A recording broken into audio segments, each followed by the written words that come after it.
"This is a bad idea," the slave boy said, and he was right. But the master's wife had already locked the door behind him, and in that single moment of defiance, she made a choice that would transform them both forever.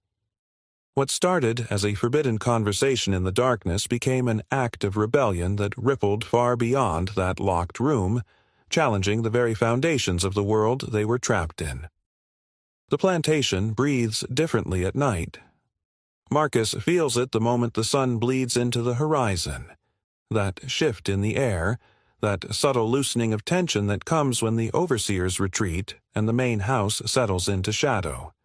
He's finishing his duties in the library, shelving books with the careful precision of someone who has learned that carelessness can cost you everything.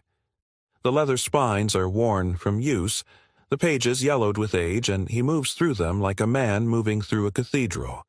Reverent, aware that he's in a space not meant for him. He hears the bell before he hears the footsteps.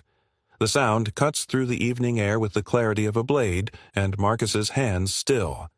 His body knows what that bell means before his mind can fully process it. A summons. Not a command barked across the field, not an order shouted from the porch, but a summons. Private, deliberate, the kind of summons that requires him to leave his work, to walk across the darkening grounds, to knock on a door that most enslaved people never approach. He moves slowly, deliberately, allowing his mind to catalog every possible reason why Eleanor Ashford would summon him at this hour. His mind runs through the catalog of danger. Has he done something wrong? Has someone reported him?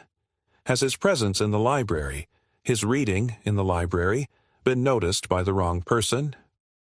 The main house looms before him like a creature with teeth.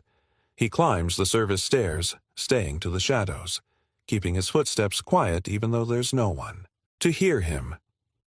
The hallway is lit by a single candle, and the shadows dance across the portraits of men, Eleanor's husband's ancestors, Marcus assumes, their eyes following him as he passes. He's been inside this house 100 times, but never like this. Never at night, never summoned. He reaches the study door and hesitates. Through the wood, he can see candlelight. He can hear the rustle of fabric. She's in there, waiting. And something about that fact, the simple, terrible fact that Eleanor Ashford is waiting for him in her private study at nightfall, sends a spike of ice through his chest. He knocks. "Come in." Her voice is steady, but he hears the tremor beneath it. Marcus enters, and Eleanor closes the door behind him with a soft click. The sound of the lock engaging is louder than it should be, or perhaps it only seems that way because his heart has stopped beating and started again in the space of a single second. She's standing near her desk, the candlelight catching the curve of her face, the intelligence in her eyes, the fear she's trying desperately to hide. She's younger than her husband, maybe 30, maybe older. Marcus has learned not to make assumptions about white people's ages, and there's something about the way she holds herself that suggests she's spent a lifetime trying to make herself smaller. Marcus takes in the details with the precision of someone whose survival depends on understanding danger. The books scattered across her desk, the closed windows, the drawn curtains. Everything about this moment is calculated to ensure privacy.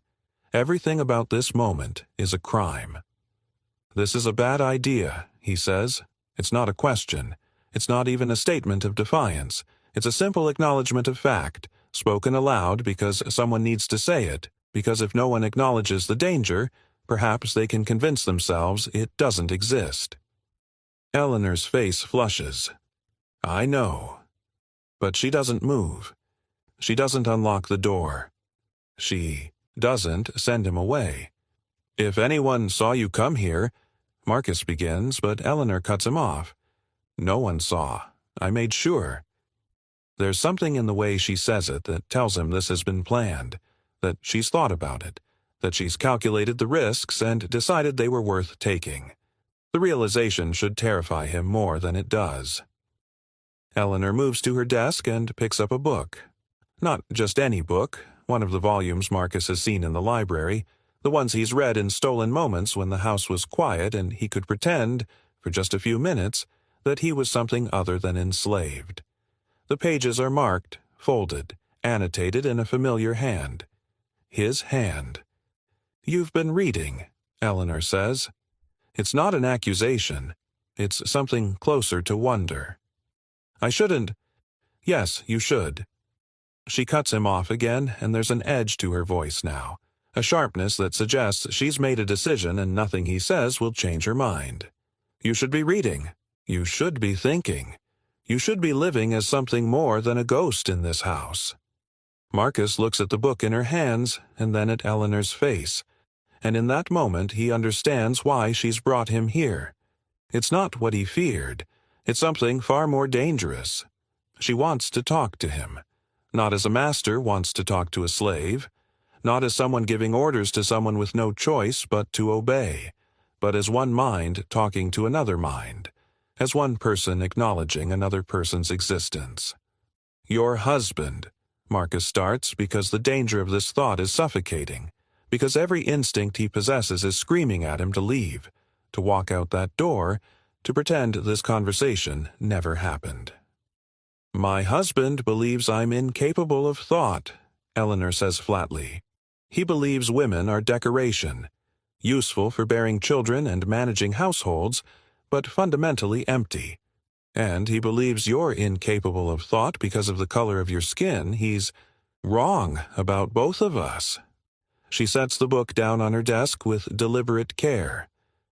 "I found your notes in the margins, your interpretations, your questions. I've read every book you've touched in this library, and I've read your responses to them. And I need you to understand something, Marcus. I've never, in my entire life, encountered a mind as alive as yours." The words hang in the air between them, dangerous and impossible.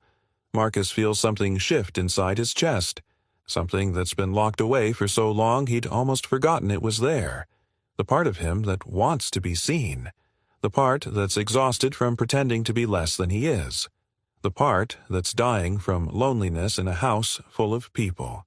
"This is a bad idea," he says again, but his voice is quieter now, weaker, because they both know it's true, and they both know it doesn't matter. Eleanor meets his eyes directly. "The worst idea I've ever had," she agrees, "but I'm having it anyway." And in that moment, Marcus understands that Eleanor Ashford is not asking him to do anything. She's simply asking him to exist, to be present, to let himself be known by another human being, even if that human being is the master's wife, even if the world would burn them both for it. He closes the study door softly behind him, not to leave, but to ensure it stays closed. "Then, let's have this bad idea," he says. And everything in that moment becomes possible. But Eleanor had no idea that simply speaking his name, acknowledging his intelligence, his humanity, his very existence, had already begun to set in motion a series of events that would destroy everything she thought she knew about herself, her marriage, and the world she'd been born into. They sit across from each other at Eleanor's desk, and the candlelight flickers between them like a third presence. Witnessing, complicit, dangerous. Eleanor opens the first book. It's Paradise Lost, Milton's epic about rebellion and damnation, about angels who chose defiance over obedience. She's marked a passage, and she reads it aloud, her voice steady but soft, aware that even whispers can carry through walls. "Better to reign in hell than serve in heaven," she reads. Marcus listens. He's heard these words before. He's read them in the margins of this very book, in the dead of night when he was supposed to be sweeping the library and instead was stealing minutes with Milton's theology of resistance. But hearing them spoken aloud by Eleanor in this locked room transforms them into something else entirely. They become a question, a confession. "Do you believe that?" she asks him. Marcus takes a moment to answer. This is a test, he understands. Not a test to trick him, but a test to see if he's truly willing to engage with dangerous ideas, to see if he's willing to be honest in a way that enslaved people are taught never to be. "I believe," he says carefully, that the choice between reigning and serving is a luxury most people don't have. Eleanor leans forward. But if you did have the choice, then Milton would be wrong, Marcus says. Hell is still hell, even if you're the one in charge of it. A smile plays at the corners of Eleanor's mouth. So, what would you choose? The question hangs between them. Marcus knows what the safe answer is, the answer that keeps him alive. But Eleanor's eyes are bright with intelligence, and he realizes that she didn't lock the door to hear safe answers. I'd choose to leave, he says, to walk away from both kingdoms, to find somewhere that isn't anyone's hell. Eleanor sets the book down and picks up another. This one is Candide, Voltaire's savage indictment of the world as it is, his mockery of the philosophy that insists all is for the best. She's marked passages here too, and as she reads them, Marcus begins to understand the architecture of Eleanor's mind. She's been reading alone for years. Years of education, real education, the kind that opens your skull to the vastness of human thought, trapped in a marriage to a man who sees reading as a waste of a woman's time.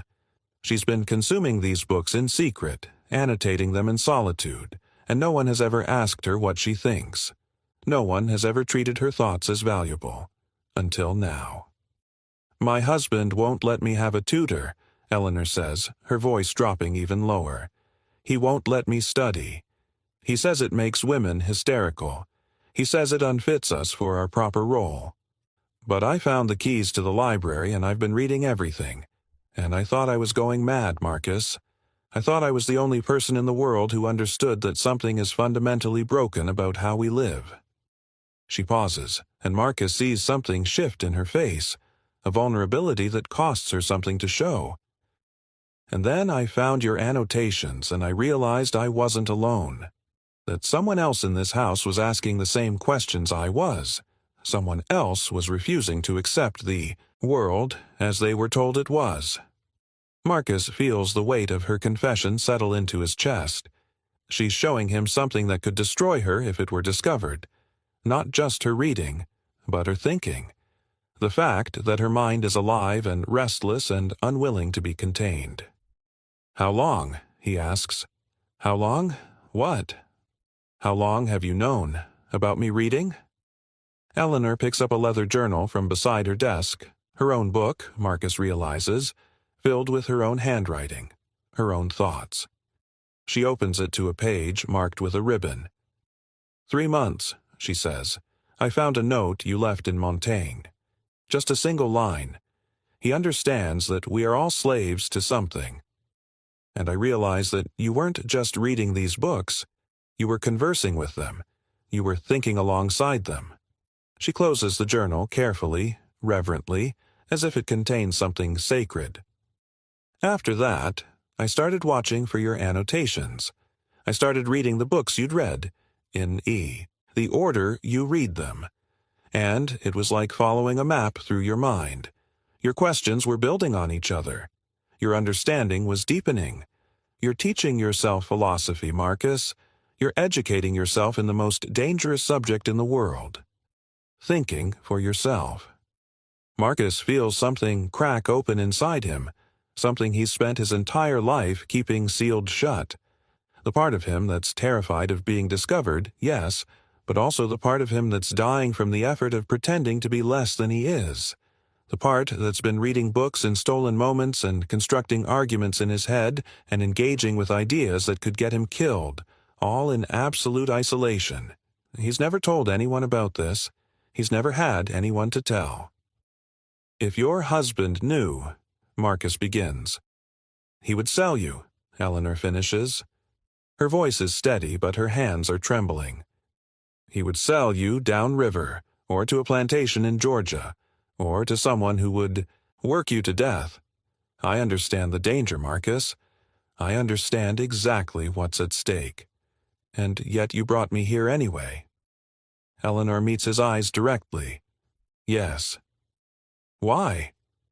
The question hangs in the candlelit silence between them. Eleanor stands and walks to the window, pulling back one corner of the curtain to look out into the darkness beyond. When she speaks, her voice is so quiet that Marcus has to lean forward to hear her. "Because I've been dying slowly," she says. "Not physically. My body is fed and clothed and sheltered, but my mind has been suffocating. My husband talks at me, never to me. His friends talk about politics and philosophy and the state of the nation, and I'm expected to pour their whiskey and remain silent. I have a library filled with the greatest minds humanity has ever produced, and I'm forbidden from engaging with them seriously. I'm a woman in a world that has decided women are incapable of thought." She turns back to face him. "And you're an enslaved person in a world that has decided enslaved people are incapable of thought. And yet, here you are, in the middle of the night, reading Paradise Lost, annotating Montaigne, teaching yourself to think in defiance of everything designed to keep you ignorant. You're the only person in this house who's alive, Marcus, the only person who's real, and I can't—" Her voice breaks slightly. "I can't spend the rest of my life pretending that I don't see that, pretending that you don't exist as a thinking, feeling human being." The words settle between them like stones dropped into still water, creating ripples that will take a long time to still. Marcus stands and walks to the desk, looking at the books scattered across its surface. Paradise Lost, Candide, Essays by Montaigne, The Social Contract by Rousseau. She's marked every single one. "These are the most dangerous books on this continent," he says quietly. "Yes," Eleanor agrees, "I know.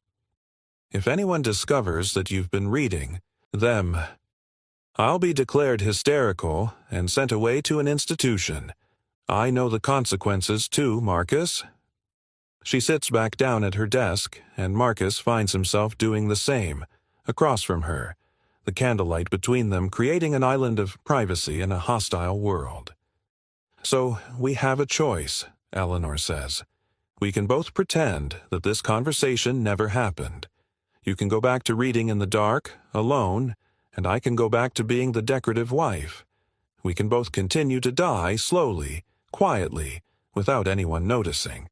She opens the journal again, and Marcus sees pages and pages of her own handwriting.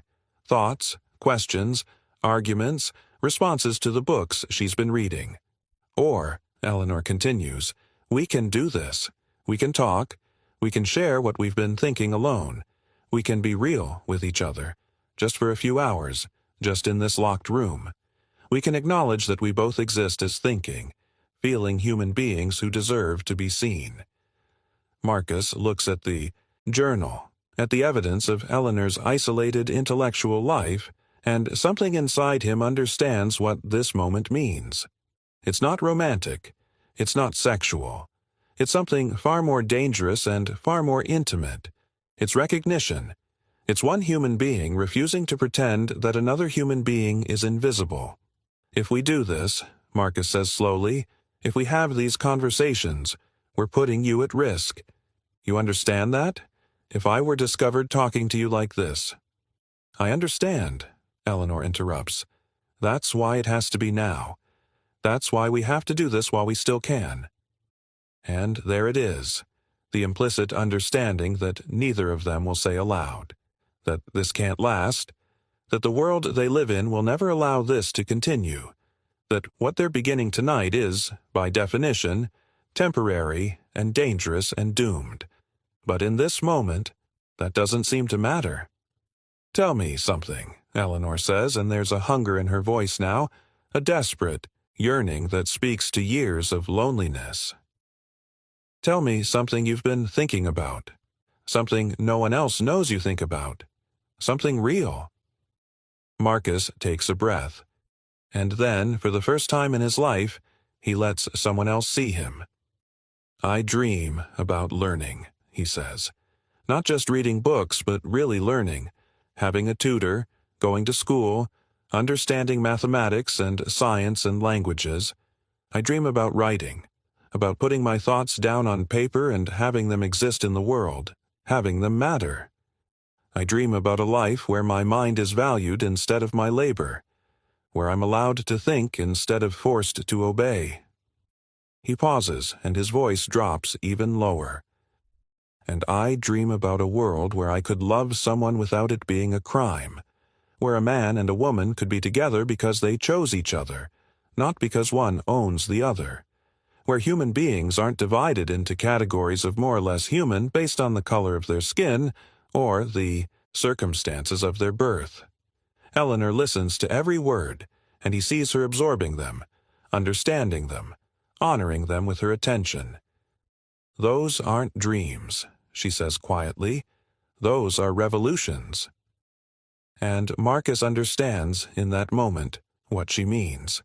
Because what he's been thinking about, in the privacy of his own mind, is nothing less than the complete transformation of the world as it exists. What he's been imagining is the dissolution of slavery, the liberation of his people, the dismantling of the entire system that keeps him trapped. "My dreams are smaller," Eleanor says. "They're about being heard, about being allowed to think out loud, about having a conversation where I'm not expected to simply agree and smile, about mattering to someone other than as a possession or a decoration." She looks directly at him, and Marcus sees something like understanding pass between them. They're not the same, he and Eleanor. The world has not treated them the same way, and their cages are not identical, but they are both trapped. They are both suffocating. They are both dying from the effort of being less than they are. "So here's what I propose," Eleanor says. "One night a week, this room. We talk about what we've been reading. We share our thoughts. We allow each other to exist as fully realized human beings, just for a few hours." Marcus knows this is madness. He knows the danger. He knows that a discovery would mean death for him and ruin for her. But he also knows that he's been dying in isolation, that his mind has been slowly suffocating in the dark, that the loneliness of being the only person in the world who seems to think is a kind of torture all its own. "Yes," he says. Eleanor's face transforms with relief and something else.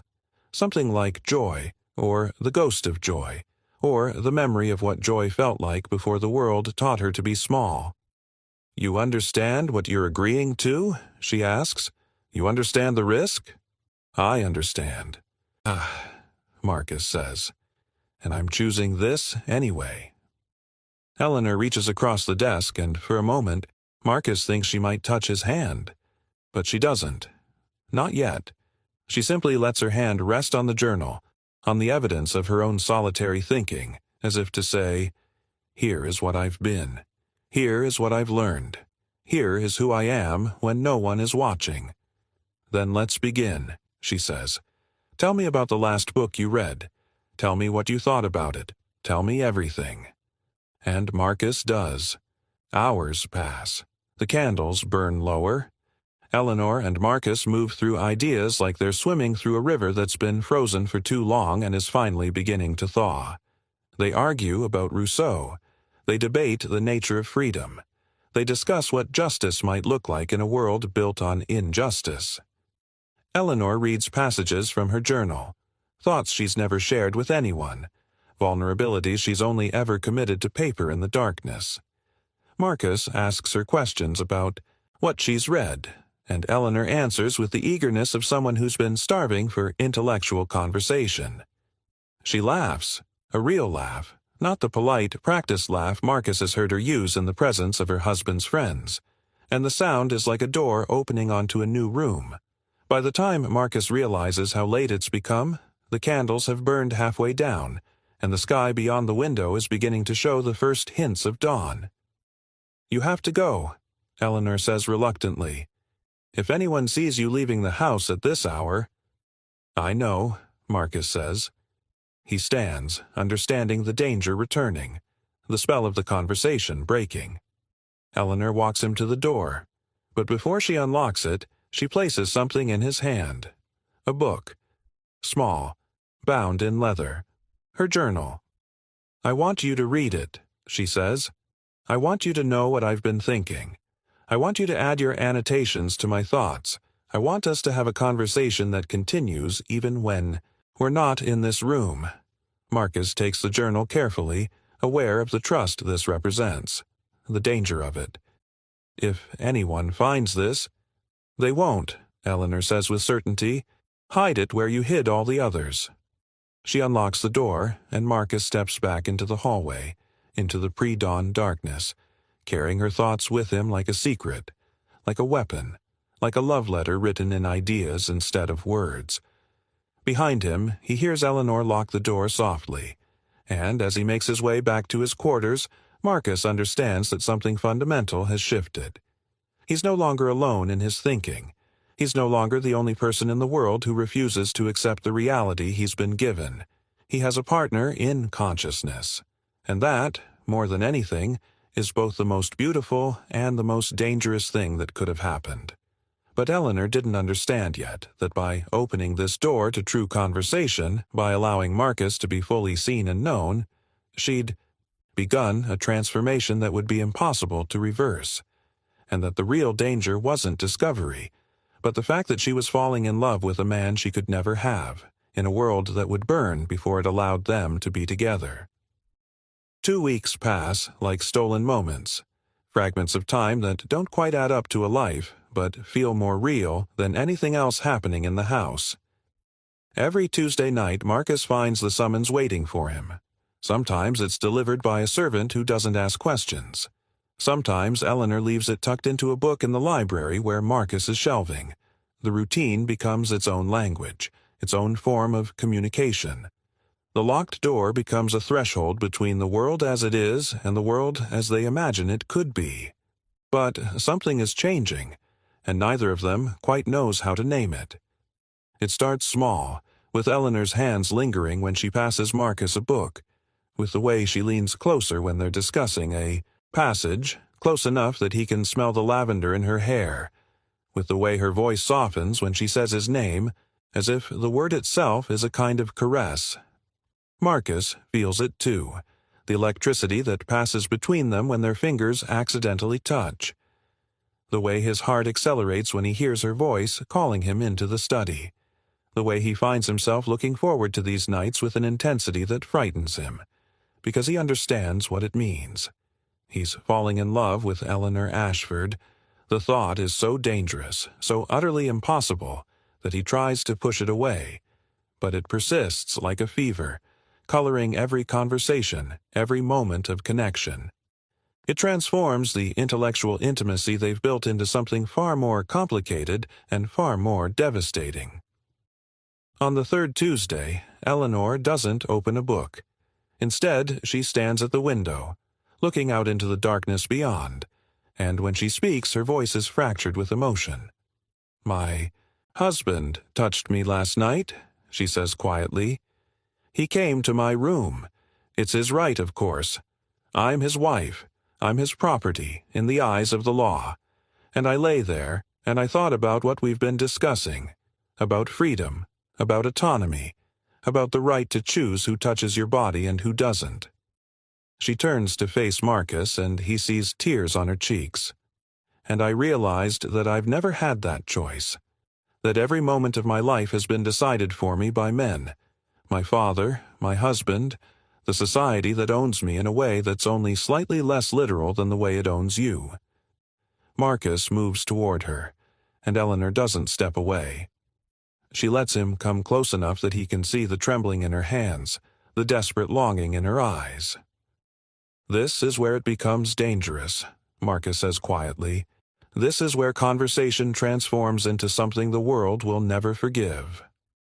"I know," Eleanor whispers. "I've known since that first night. I know what this is. I know what it means. And I'm choosing it anyway." Marcus reaches out and takes her hand. It's the first time they've touched intentionally, the first time they've crossed the boundary from intellectual connection to physical reality. Eleanor's hand trembles in his, and he understands that this moment is a kind of breaking point, that from here on, there's no going back to pretending that what's happening between them is purely intellectual. "If anyone discovers—" Marcus begins, but Eleanor cuts him off. "I don't care," she says fiercely. "I'm tired of living a life that's small enough to fit inside other people's expectations. I'm tired of being invisible. I'm tired of pretending that I don't feel what I feel." She steps closer, and Marcus can feel the heat of her body, the trembling of her breath. "I love you," Eleanor says. The words are reckless, impossible, and absolutely true. "I love the way you think. I love the way you see the world. I love that you refuse to be less than. You are, even though the world is demanding it of you. I love you." Marcus knows he should step away. He knows that every moment they stand like this, close enough to touch, they're building a case against themselves. He knows that if they cross this line, there's no pretending it away, no explaining it to anyone, no survival strategy that will protect them. But he also knows that Eleanor's right, that being invisible, being less than you are, being denied the right to love and be loved, is a kind of death. And if he's going to die anyway, if the world has already decided that he's disposable, then shouldn't he at least get to live first? He reaches up and touches her face, his fingers tracing the line of her cheekbone, and Eleanor closes her eyes. "This will destroy you," Marcus says, understanding even as he says it that he won't stop, that he can't stop. "Then let it destroy me," Eleanor says. "At least I'll be destroyed as myself. At least I'll have loved and been loved in return. At least I'll have lived." She opens her eyes and looks at him directly, and Marcus sees everything in that gaze, all the intelligence, all the courage, all the desperate, aching humanity that's been trapped inside her for so long. "I love you too," he says, and the words feel like a revolution. Eleanor closes the distance between them and they kiss, tentatively at first as if testing whether this is real, whether this is actually happening. But the kiss deepens, becomes more urgent, more real. It's not just desire, though desire is certainly part of it. It's recognition. It's the consummation of everything they've been building in this locked room for the past 2 weeks. They break apart, breathing hard, and Eleanor rests her forehead against his. "We have to be careful," she whispers. "We have to be so careful. If anyone suspects—" "I know," Marcus says. "But Eleanor, this can't continue. Not like this. If we keep meeting, if we keep doing this—" "I know," Eleanor interrupts. "But I need to understand something first. I need to know if what I feel is real, or if it's just the excitement of danger, the thrill of rebellion. I need to know if you're real, or if you're an idea I've created in my head." She pulls back just enough to look at him directly. "Spend 1 full night with me," she says. "Not just conversation, not just this locked room. I want to understand you completely. I want to know every part of you, your thoughts, your body, your dreams, everything. I want one night where we're not hiding, where we're not watching for danger. One night where we're simply 2 people who love each other." Marcus feels the impossibility of what she's asking, the absolute recklessness of it. But he also understands that Eleanor is right, that they're already committed to this path, that the only real question is how far they're willing to go. "When?" he asks. "This Saturday," Eleanor says. "My husband is attending a hunting expedition. He'll be gone for 3 days. His friends are coming, and they'll all leave early in the morning. We'll have the entire house to ourselves." She takes his hand and places it over her heart, and Marcus feels it beating wildly beneath his palm. "I want you to come to my bedroom," Eleanor says. "I want to wake up next to you. I want to have breakfast with you. I want to pretend, for just 1 day, that we're not enslaved to the world, that we're free to be together." "That's suicide," Marcus says, but even as he speaks, he knows he's going to do it, that he's already decided. "Yes," Eleanor agrees, "but it's our suicide. It's our choice. It's ours." The word, ours, hangs between them like a prayer. On Saturday morning, Marcus enters the main house through the kitchen door while the servants are occupied. Eleanor is waiting for him in her bedroom, and for the first time, they have time. Not just the stolen minutes between conversations, Not just the heated moments before danger forces them apart, but actual time. Hours of it. They talk, they touch, they make love with a kind of desperate intensity that speaks to all the loneliness that came before, all the isolation of never being seen or known. Eleanor reveals her body to him, and Marcus understands that this is its own kind of revolution, a white woman and a black enslaved man, choosing each other in defiance of a world built on the separation of their bodies, their minds, their very souls. "I want to run away with you," Eleanor says in the darkness of her bedroom, Marcus's arms around her, her head resting on his chest. "I want to leave this place and never look back. I want to go somewhere we can be together. Somewhere north, maybe. Somewhere where slavery is illegal. Somewhere where we can build a life." "That's impossible," Marcus says, but he's already imagining it. A life where he's free. A life where they're together. A life where the world doesn't demand that they be invisible to each other. "Is it?" Eleanor asks. "There are people who help. I've read about them. Abolitionists. People who believe slavery is wrong. People who help enslaved people escape to the north. We could find them. We could—" "Eleanor," Marcus interrupts gently, "if we run, they'll hunt us. Your husband will hire slave catchers. They'll pursue us for months, maybe years. And when they find us, and they will find us, they'll hang me. They'll send you to an asylum. They'll destroy us both." Eleanor is silent for a long moment. "So what do we do?" she asks finally, and Marcus hears the desperation in her voice. "Do we just accept this? Do we go back to being invisible to each other? Do we pretend that this night never happened?" "I don't know," Marcus says, and it's the most honest thing he's ever said. "I don't know, Eleanor. I don't know how to survive this." They hold each other in the darkness, and neither of them speaks the thought that's hanging over them both. That discovery is not a question of if, but when. That the servants already suspect something. That Eleanor's husband will return, and they'll have to go back to the locked room, to the stolen moments, to the constant fear. That they're already living on borrowed time. By Tuesday night, the fear has become almost unbearable. Eleanor's hands shake as she pours the wine. Marcus finds it difficult to focus on the books they're supposed to be discussing. The intimacy they've built now has a different quality. It's shadowed by the knowledge of what they're risking, darkened by the understanding of what will happen if they're caught. "I can't do this anymore," Eleanor says abruptly, pushing the book away. "I can't pretend that we're just having intellectual conversations. I can't act like everything is normal when we're destroying everything we know." "I know," Marcus says quietly. "My husband is becoming suspicious," Eleanor continues. "He's asked me questions about where I'm going on Tuesday nights. He's watching me, and I can't lie convincingly enough. He's going to discover us, Marcus. Maybe not tomorrow or next week, but eventually, he's going to know."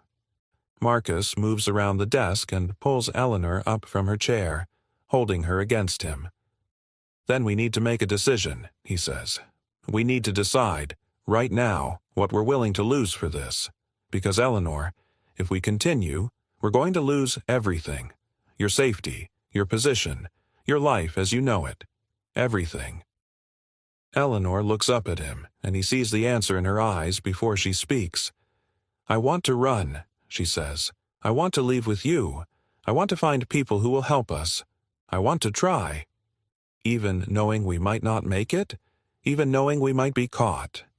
Even knowing that," Eleanor says, "because the alternative is living a life of quiet desperation, slowly dying while pretending to be something I'm not.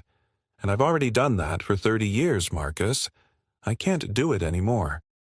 Marcus feels something crystallize inside him, a kind of resolve that's been building since the moment Eleanor locked the door on that first night. He understands now what she's offering him. Not just love, but a chance at freedom. Not just connection, but revolution. "There's a man," Marcus says slowly. "One of the field hands. His name is Samuel. He escaped to the north 3 years ago and he came back. I don't know why exactly, but he left instructions. Names of people, safe houses, routes. I've memorized them. Eleanor's eyes widen. You have an escape plan? I have fragments of one, Marcus says, but I've never been willing to risk it.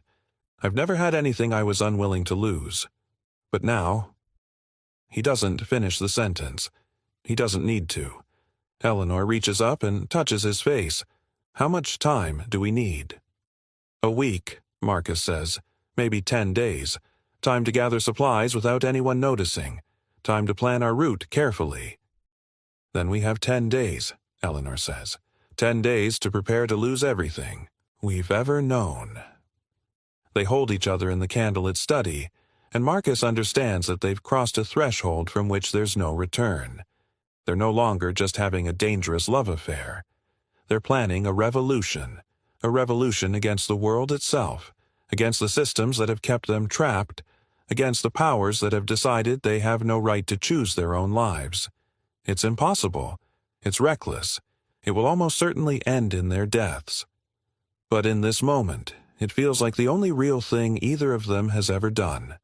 But neither Eleanor nor Marcus understood what forces their actions were about to unleash, that their attempt to escape would set off a chain of events that would expose not just their love, but a conspiracy so vast, so deeply embedded in the fabric of the plantation, that it would shake the very foundations of everything the master's wife and her enslaved lover thought they understood about the world around them. The first crack in their plan appears on a Wednesday morning. Marcus hears raised voices in the hallway, Eleanor's husband, James, and a stranger with the clipped accent of authority.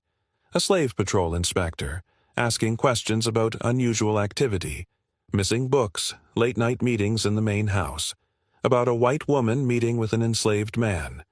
Someone knows. That night, Marcus leaves a note for Eleanor. Tonight, we go. Her response comes back within an hour. Ready. They meet in the barn after dark. Eleanor wears traveling clothes, her hands trembling as she shows Marcus the money and jewelry she's gathered.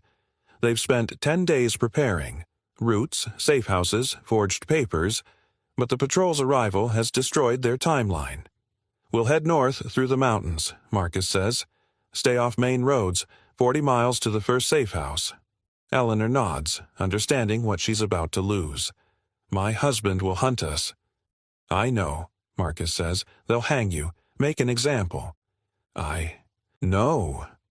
Eleanor steps closer. I'm choosing this anyway. I'm choosing you. I'm choosing freedom. They slip into the darkness and move toward the tree line. Within hours, they hear horses, riders shouting about escaped runaways, offering rewards. Marcus pulls Eleanor into the undergrowth and they wait in suffocating silence as the hunters pass. The next 2 weeks become a blur of night travel, hidden caves, and constant fear. Eleanor twists her ankle, develops a fever, but refuses to stop. Abolitionists help them at safe houses along the way, asking no questions, offering shelter and fresh clothes. By day 14, they cross into free territory. Martha, an elderly Quaker woman who runs a safe house, tends Eleanor's fever and provides forged papers. But before they leave, she tells them something that changes everything. Your husband, Martha says quietly. There have been investigations, disappearances, enslaved people vanishing without trace, children never seen again, I believe. He's involved in kidnapping, taking free black people from the north and selling them into slavery. Eleanor's face goes white. The cabinet, she whispers. In his study, there were ledgers, names and amounts of money, thousands of dollars. Martha leans forward. If you're willing to testify, to work with an abolitionist lawyer, you could expose an entire network. You could save lives. Eleanor looks at Marcus and he sees the decision crystallizing in her eyes. I'll do it, she says. I'll go back. I'll testify. But they didn't understand that exposing her husband's conspiracy would require them to betray the entire social system that created him. transforming their love story from a personal rebellion into a weapon against the very foundations of slavery itself, risking not just their own lives, but everyone who had helped them escape. The lawyer's name is Charles Garrison, and he operates from a small office above a bookstore in Philadelphia, a city where the very air seems to breathe differently, where Eleanor can walk down the street without feeling the constant weight of surveillance, where Marcus can move through crowds without bracing for violence. But the freedom is illusory. They're still hunted. James Ashford has hired slave catchers. There are notices posted in every major northern city, descriptions circulating through networks of bounty hunters. The reward has grown to $500, an enormous sum, enough to tempt desperate men. "Your husband is desperate," Garrison tells them, spreading documents across his desk. "He knows what you saw. He knows you can testify. He's trying to find you before you can reach a courtroom."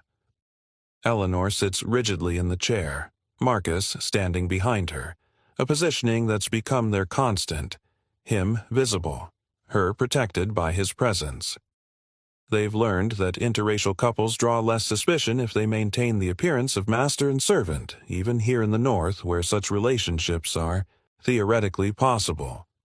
"The documents you remember seeing," Garrison continues, "they're the key. If we can prove that your husband was kidnapping free black citizens and selling them into slavery, we can build a case that goes beyond your personal testimony. We can expose the network." "I can describe them," Eleanor says. "The ledgers, the names. There was a code system, initials instead of full names, but I recognized some of them. People from Philadelphia. People my husband had business dealings with." Garrison's eyes light up with the hunger of a man who's found exactly what he's been searching for. "That's enough," he says. "Enough to get warrants. Enough to search his property. Enough to begin building charges." But Eleanor shakes her head. "I need to go back. I need to retrieve those documents myself.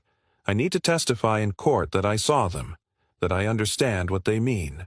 My word alone." "Is absolutely sufficient," Garrison interrupts. "You don't need to go back. You don't need to put yourself in danger." "But it's stronger if I do," Eleanor says, and Marcus hears the steel in her voice. "It's stronger if I walk into a courtroom and say, 'I am Eleanor Ashford. I am the wife of James Ashford. I abandoned my position and my safety because I discovered evidence of a crime so heinous that I could not remain silent.'" Marcus places his hand on her shoulder, and she reaches up to grip it, drawing strength from the contact. "She's right," Marcus says quietly.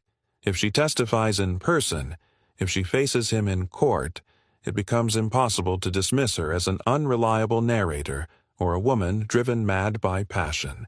It becomes the testimony of someone who had everything to lose and chose to speak truth anyway."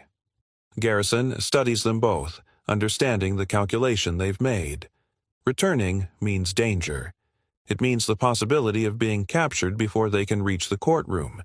It means facing James Ashford directly, having him see that she's chosen freedom, that she's chosen love with a black man, that she's willing to destroy him to protect others. "If you do this," Garrison says carefully, "you need to understand what you're doing. You're not just testifying against your husband. You're testifying against an entire system. You're a white woman from a prominent family, and you're willing to stand in court and say that slavery is not just morally wrong, but that it's being perpetuated through kidnapping and criminal conspiracy. That will make you enemies, Eleanor. Powerful enemies." "I'm already an enemy," Eleanor says. "I became an enemy the moment I locked the door and spoke to Marcus as if he were human. I became a criminal the moment I loved him. I became a traitor the moment I ran." She pauses, and when she speaks again, her voice is barely above a whisper. "I might as well go all the way." The plan takes 3 weeks to arrange. Garrison contacts abolitionists in Eleanor's home state, people who've been building cases against James Ashford for years, waiting for evidence. Eleanor provides descriptions, details, names from the documents she saw. Garrison begins the legal process of obtaining search warrants, of building a case that will hold up in court, and then, on a gray morning in March, they travel back south. Marcus and Eleanor travel separately, taking different routes, arriving in the city where the trial will be held at different times. They stay in separate safe houses, communicating only through Garrison. The separation is both practical and emotional. It's a return to the invisibility they fought against, a reminder that the world still demands they hide their connection. Eleanor's family disowns her the moment news of her return breaks.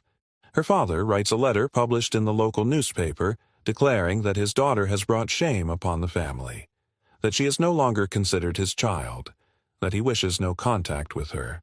Her mother writes separately, a letter.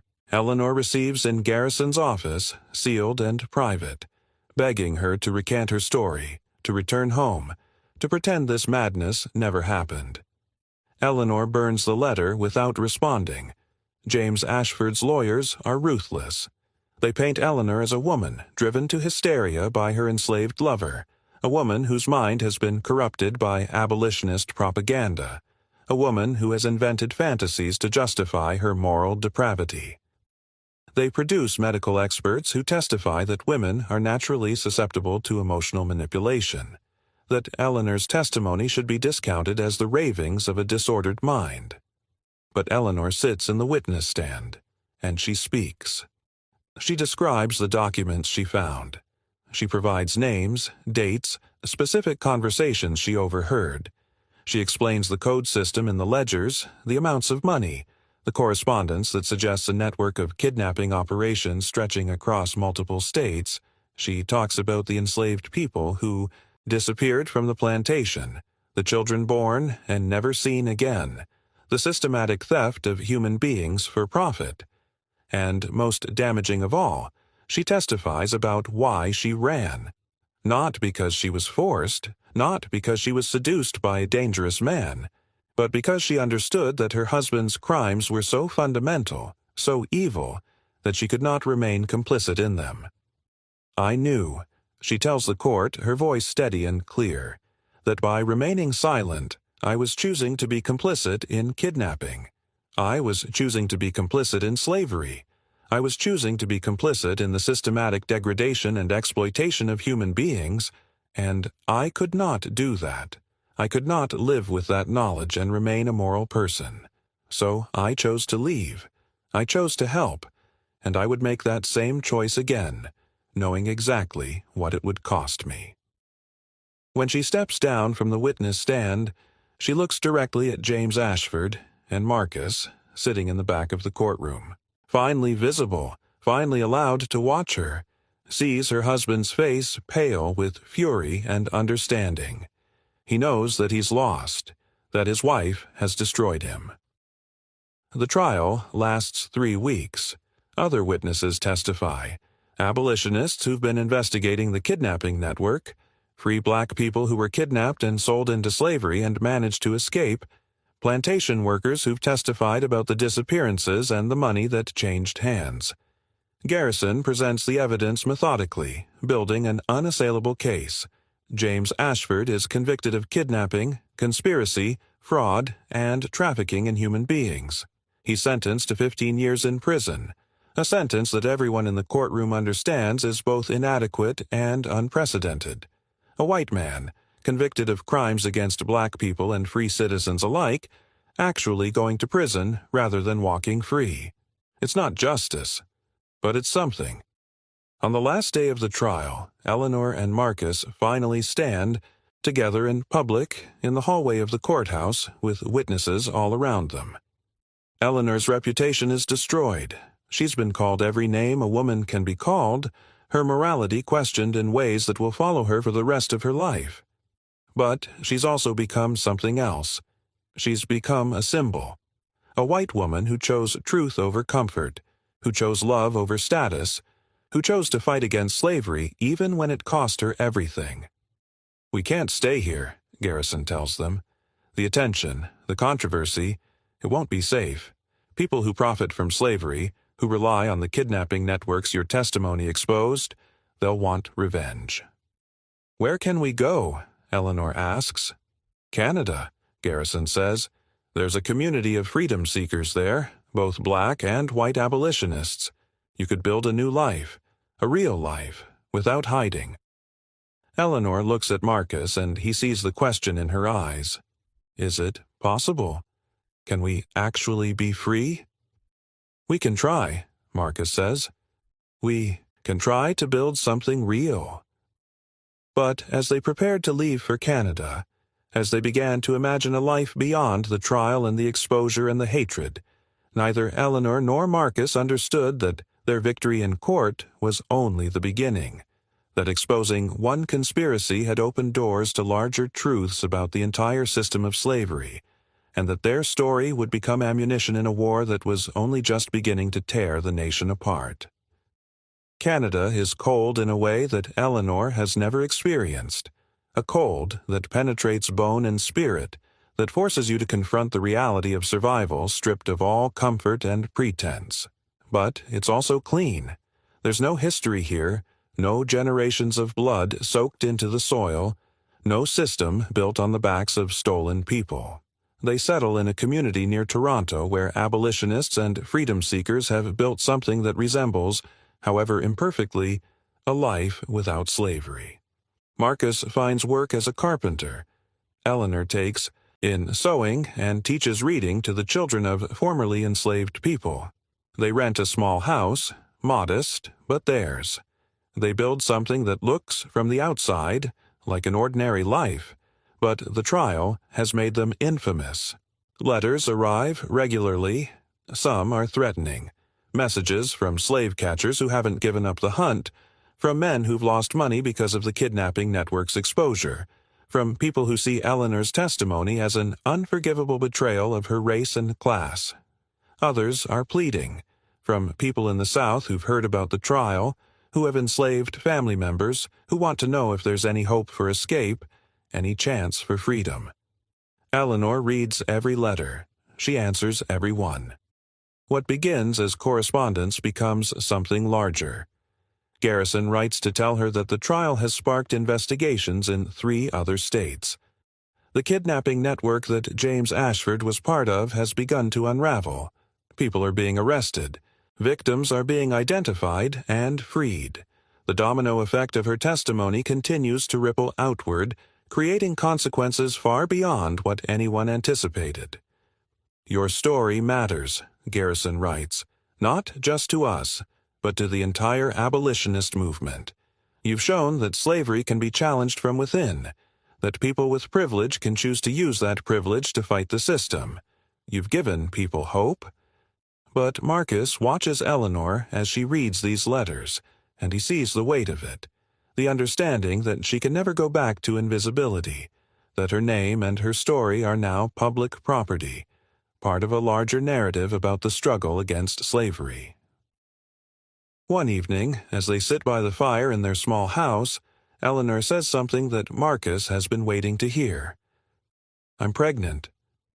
Marcus feels the words like a physical blow, not unwelcome, but heavy with significance. A child, their child, a being who will be born into this new world, who will carry the legacy of their love and their choices forward into a future they can't predict. "Are you afraid?" he asks. "Terrified," Eleanor says, "not of the pregnancy itself, but of what our child will face. Will they be safe here? Will they be accepted? Will they understand what their parents sacrificed for them?" Marcus sits beside her and places his hand on her belly, feeling for the flutter of life beneath.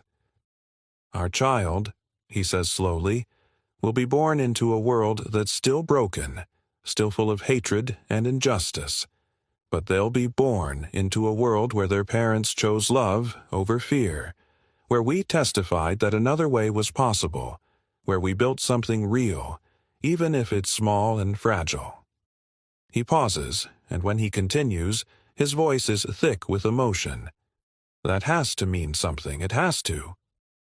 The letter arrives in October, 3 months before the baby is due. It's from a woman Eleanor has never met, a woman named Sarah, who writes from a plantation in Georgia. Sarah is enslaved, and she's written to Eleanor because she heard about the trial, because she knows what Eleanor did, because she's asking for help. I have a daughter, Sarah writes. She's 7 years old. Her father was my master, and now he wants to sell her away from me. I heard that there are people who help enslaved people escape. I heard that you helped expose the kidnapping network. I'm begging you. Please, help me get my daughter to freedom. I can't lose her. I can't bear it. Eleanor reads the letter aloud to Marcus, and they both understand what it means. That their escape, their testimony, their destruction of James Ashford's conspiracy, it's not enough. That for every person they've helped, there are thousands more trapped in the same system. That their victory is meaningful but incomplete, powerful but limited. We have to help her, Eleanor says. We don't have the resources, Marcus says gently. We can barely support ourselves, and you're pregnant. You need to focus on your health, on preparing for our child. I know, Eleanor says, but we can't just ignore this. We can't pretend that our safety means anything if we're not willing to use it to help others. Marcus understands that she's right, that their love story, their personal rebellion, their escape, none of it matters if it's only about them. That the reason their trial had impact, the reason people are still writing to them, is because they were willing to put themselves at risk for something larger than themselves. He writes back to Sarah, providing instructions for contacting the Underground Railroad, the names of safe houses, the routes to Canada. He includes money they can barely spare, to help with the journey. He writes a letter of introduction to abolitionists in the South, asking them to help this enslaved woman and her daughter reach freedom. And then they wait. 3 months later, Sarah and her daughter arrive in Toronto. Eleanor is in the hospital, having just given birth to a son, a beautiful boy with Marcus's dark eyes and Eleanor's determined chin. The midwife places the baby in her arms, and Eleanor looks at this new life, this impossible result of their love, and she begins to cry. But not just from the overwhelming emotion of motherhood. Also from the understanding that their son is born into a world where slavery still exists, where millions of people are still trapped, where the work of liberation is far from over. When Marcus brings Sarah and her daughter to visit Eleanor in the hospital, carefully, cautiously, aware of the precarious position they're in, a black man and an enslaved woman in a northern city, Eleanor shows them her baby and tells them something that transforms the moment into something sacred. His name is Samuel, she says, after the man who left the instructions that helped us escape. Because without Samuel's sacrifice, his courage, his willingness to come back and leave a map for others, we wouldn't be here. Our son wouldn't exist. And we wanted to honor that. We wanted to remember that everything we have, everything we are, is built on the shoulders of people who fought before us. Sarah reaches out and touches the baby's face, and Eleanor sees something break open in her, the recognition that freedom is possible, that escape is possible, that her daughter might actually have a future where she's not owned by anyone. "Thank you," Sarah whispers. "Thank you for helping us. Thank you for believing that we deserved freedom." Eleanor takes Sarah's hand, and Marcus places his hand over both of theirs, and in that moment, the three of them, the enslaved woman, the formerly enslaved man, the white woman who chose to betray her world, create something that transcends the personal, that becomes political, that becomes revolutionary. The letters continue to arrive. More people seeking help. More stories of families separated, of lives destroyed, of people willing to risk everything for freedom. Eleanor and Marcus do what they can. They provide information, they raise money, they work with Garrison and other abolitionists to establish a network of support. But they also understand that it's not enough. That individual acts of kindness and rebellion, while meaningful, cannot dismantle a system as vast and entrenched as slavery. That the real change will only come through struggle, through conflict, through a reckoning that's going to tear the nation apart. Years pass. Young Samuel grows up in a household that's radically integrated, with Sarah and her daughter living with them, with other freedom seekers passing through, with a constant conversation about what freedom means and what's required to achieve it. He grows up knowing his parents' story, understanding that love can be revolutionary, that moral courage matters, that the personal and the political are inseparable. The Civil War comes, and Marcus enlists in a colored regiment, finally allowed to fight openly for the freedom that Eleanor's testimony helped to expose as possible.